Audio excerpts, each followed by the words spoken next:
দেওয়ার চেষ্টা করব। আল্লাহ রাব্বুল আলামিন যেন তৌফিক দান করেন। প্রথম প্রশ্ন বলছেন, আসসালামু আলাইকুম। ওয়ালাইকুম আসসালাম রহমতুল্লাহ। আমার পরিচিত একজনের কিছুদিন আগে ছেলে হয়েছে। ছেলেটির জন্ম থেকে সুন্নাত খাতনা করানো, মাশাআল্লাহ। শুনেছি মায়ের পেটে যাদের সুন্নত খাতনা হয় তাদের নাকি ফেরেশতারা খাতনা করিয়ে দেয়, আর তাদের দ্বিতীয়বার খাতনা করাতে হয় না। এখন আমি জানতে চাই ফেরেশতা দ্বারা এই কাজটি কেন হয়, এ সম্পর্কে বিস্তারিত জানতে চাই। জাযাকাল্লাহু খাইরান। প্রশ্নের উত্তর, এই ক্ষেত্রে ওলামায়ে কেরামগণ বিষয়টি, যারা আরও বড় বড় ওলামা, তার আলোচনা করেছেন। তার মধ্যে ফতোয়া সবচেয়ে বড় আলেম এই বিংশ শতাব্দীর আল্লামা ইমাম শেখ আব্দুল আজিজ বিন বাজ রহমতুল্লাহ আলাইহি বলেছেন যে কেউ যদি খাতনা করা অবস্থায় ভূমিষ্ঠ হয় তাহলে কাদ কফিয়াল মউনা, তাহলে এই একটি কাজ, এই দায়িত্বটি ছিল, সেটি তার পক্ষ থেকে করিয়ে দেওয়া হয়েছে, যেভাবে হোক না কেন। সুতরাং যথেষ্ট যদি পুরোপুরি খাতনা হয়ে থাকে। কিন্তু অনেকে বিষয়টিতে এ কথাও বলেছেন যে অনেক সময় বা বেশিরভাগ সময় পুরোপুরি খাতনা করা থাকে না, সামান্য হয়তো একটু কাটা থাকে, আর তারপরে লিঙ্গের অগ্রভাগ পুরোটা উন্মুক্ত থাকে না, ঢাকা থাকে। যদি এমনটাই হয় তাহলে বাকি অংশটুকু খাতনা করতে হবে। শাফেঈ মাযহাবের ওলামাদের একটি মত ফুকাহায়ে কেরামগণ উল্লেখ করেছেন। তারা বলছেন যে খাতনা করা পয়দা হলেও তার উপর একটু কমপক্ষে অস্ত্র চালাতে হবে বা অস্ত্র স্পর্শ করাতে হবে, কিন্তু এর কোনো যুক্তি নেই এবং এর কোনো ফায়দাও নেই, এর কোনো যুক্তিও নেই আর এর কোনো ফায়দাও নেই। সুতরাং সেই মতটি ঠিক নয়। এক কথায় যদি খাতনা পুরোপুরি করা থাকে তাহলে সেটাই যথেষ্ট, আর খাতনা করা লাগবে না।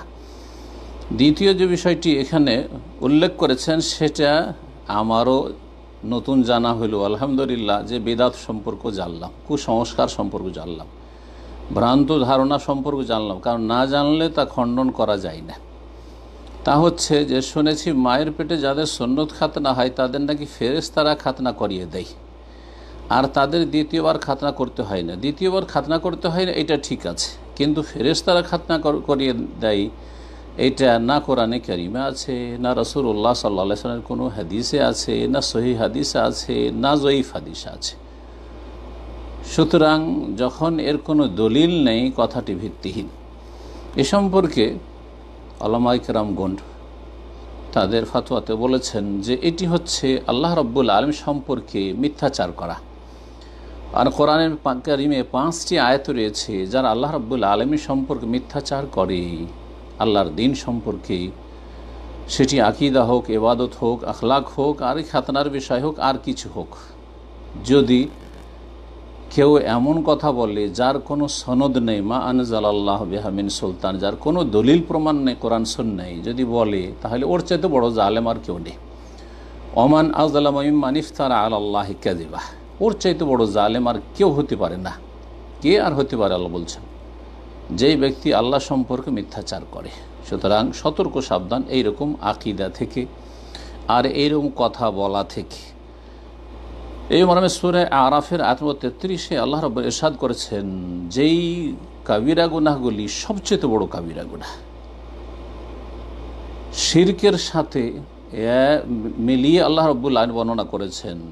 আল্লাহ বলছেন, কুল ইন্নামা হাররামা রাব্বি আল ফাওয়াহিশ মা যাহারা মিনহা ওয়া মা বাতান, হে নবী বলে দাও, নিশ্চয় আমার প্রতিপালক অশ্লীল কথা কাজকে, যাবতীয় অশ্লীল কথা কাজকে হারাম করেছেন, প্রকাশ্যে হোক অথবা গোপনে হোক।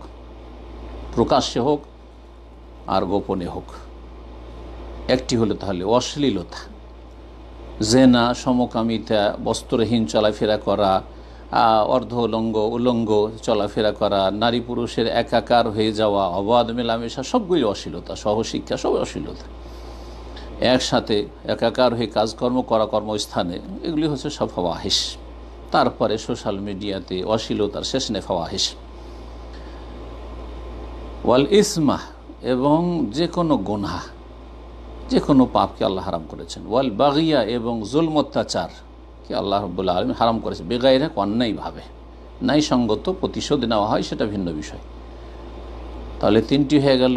4 নম্বরে বলছেন ওয়ান তুশরিকু বিল্লাহি মা লাম ইউনাজ্জিল বিহি সুলতানা, আর আল্লাহর সাথে শিরক করবে যার কোনো সনদ দলিল আল্লাহ নাজিল করেননি। শিরক সবগুলি কাবিরা গুনাহ, কিন্তু ধীরে ধীরে বড় কাবিরা গুনার দিকে আল্লাহ যাচ্ছেন বর্ণনা করে। শেষখানে বলছেন ওয়ান তাকুলু আলাল্লাহি মা লা তা'লামুন, আর তোমরা যদি আল্লাহ সম্পর্কে এমন কথা বলো যে সম্পর্কে তোমাদের কোনো জ্ঞান নেই। জ্ঞান মানে ইলমুল ওয়াহি, ওহির কোনো জ্ঞান নেই, দলিল নেই, আর খেয়াল খুশি কথা। খাতনা করা পয়দা হয়েছে, সুতরাং এর খাতনা ফেরেশতা মালায়েকা করিয়ে দিয়েছে। এটি এই রকম অপরাধ, আল্লাহ সম্পর্কে এমন কথা বলা যে সম্পর্কে কোনো জ্ঞান নেই। এটি শিরকের সমতুল্য বা শিরকের চাইতো বড় বললে ভুল হবে না, কারণ ধীরে ধীরে আল্লাহ বড় দিয়ে গেছেন। শিরকের চাইতে বড় গুনাহ যেহেতু কিছু নেই, সেই জন্য বললাম যে শিরকের সমতুল্য গুনাহ হচ্ছে আল্লাহ সম্পর্কে, আল্লাহর দিন সম্পর্কে মিথ্যাচার করা।